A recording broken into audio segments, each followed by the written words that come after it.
From now. Well, the Social Security program was created 77 years ago today, and it is in dire straits. While the fund currently has over $2.5 trillion in assets, it is set to exhaust them in 2035 and run out of money after that. Newly named Republican vice presidential candidate Paul Ryan co-sponsored a plan to privatize parts of Social Security, but it went nowhere in 2005, and he is no longer talking about it. Joining me now, Todd Schoenberger, managing principal of the Black Bay Group. And Todd, why is he not pushing more a plan? Because I know the markets would love to see the program privatized. Why isn't he talking about it, do you think? That's right, Cheryl. Look, this obviously would be great for the stock market, but I think what he's doing is he will alienate some of the current beneficiaries of Social Security. I think once you give that feeling that, yes, you are going to throw that personal responsibility on the beneficiaries of Social Security right now, there's a scare tactic. I mean, the stock market clearly with its volatility, obviously some of the rotten apples that we have in the industry right now,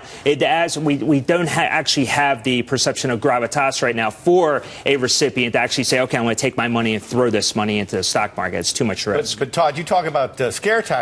There's this figure, it shows up in the research, over the next 75 years, Social Security will scheduled to pay out $134 trillion more in benefits than it will collect. Are Americans ready to even discuss this? Listen, I got to tell you something. We need to do something right now. Look, you have 310 million Americans. 50% are invested in the stock market. This actually would create more of a savings environment. You want people to understand that if they have their Social Security balances, if they put them in the markets, you want them involved. You want them actually feeling they have skin in the game right now. Right now, people are vulnerable. Get them into the stock market. Create a sense of saving environment. We constantly talk about debt in this country and in Europe and around the globe. Why not have them actually start saving some of their money and actually putting the money to work? If even Paul Ryan is willing to back off, if you will, his talk about a stricter budget, get the fiscal cliff that is coming kind of dealt with, I mean, maybe they will or will not talk about that, but investors are incredibly frightened right now by what is coming at the end of the year. Do you think it's a smart political move from an investment perspective to say,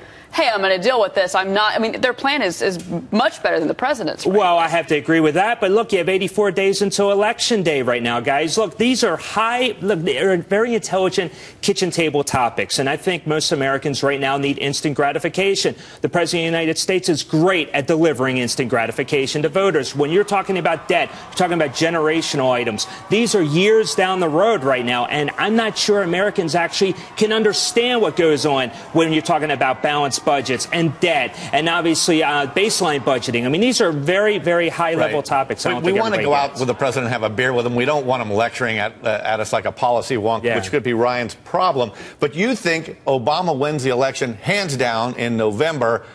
Will there be a massive market sell-off? Absolutely. Does that mean we shouldn't put our Social Security money into stocks right now? Well, like Cheryl was talking about, the fiscal cliff. I mean, now they're on summer recess for 5 weeks. What a great vacation. They're going to come back. They work for a couple weeks. Then they're in election mode. Then there's the lame duck session. Do you think we already went over the fiscal cliff as far as I'm concerned because nothing is getting done? Even Rep. Chris Van Hollen out of Maryland said the same thing at a conference in D.C. 3 months ago. If nothing is done before the summer recess, we are over the fiscal cliff. But I have to deal with it as an investor now, Todd, and that's the problem. That's our viewers' problems. Is you've got changes in capital gains taxes, huge changes for dividend payers, which you and many other analysts come on this network and say, buy, buy, buy. Right. Well, I'm not going to want to buy a dividend-paying stock at this point, am I? Completely agree with you because the dividend tax rate is going to hit the roof starting January 1st, and nothing is done with resolution of the fiscal cliff. More importantly, if you are looking at some of these stocks right now, you have to admit there is a bubble being created within dividend-paying companies right now. If you're a company with excess cash,